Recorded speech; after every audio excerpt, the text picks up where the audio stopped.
అర్జున్ పదే పదే ఎవరికో కాల్ చేస్తూ ఉండగా సుభద్ర ఏంటండి ఎవరికి అంతలా కాల్ చేస్తున్నారు అని అడుగుతూ ఉండగా ఇంకెవరికి ఇంద్రకి ఎన్నిసార్లు ఫోన్ చేసినా లిఫ్ట్ చేయట్లేదు, నేను వదిలిపెడతానా అని అనుకుంటూ గౌతమ్ దగ్గరికి వెళ్తాడు. అప్పటికే గౌతమ్ అహల్య టెన్షన్ పడుతూ ఉంటారు.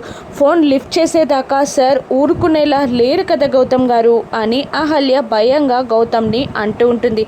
అదే టైంలో అర్జున్ లోపలికి ఎంటర్ అవుతాడు. ఇలా అంటూ ఉంటాడు అర్జున్, నేను ఎన్నిసార్లు ఫోన్ చేసినా వాడు లిఫ్ట్ చేయట్లేదు, ఇంద్ర ఫోన్కి ఎన్నిసార్లు ఫోన్ చేసినా లిఫ్ట్ చేయట్లేదు, నీ ఫోన్ ఇవ్వు, నేను నీ ఫోన్ నుండి ఇంద్రకి కాల్ చేస్తాను అని అంటుండగా భయంగానే తన ఫోన్ని అర్జున్కి ఇస్తాడు గౌతమ్. ఇక ఆ ఫోన్ని అందుకొని ఇంద్రాకి కాల్ చేసుకుంటూ పక్కకి వెళ్తాడు అర్జున్. అప్పుడు గౌతమ్ దగ్గరున్న మరో ఫోన్ రింగ్ అవుతూ ఉంటుంది. దాంతో గౌతమ్ అహల్య టెన్షన్ పడుతూ ఉంటారు, ఏం చెయ్యాలా అని.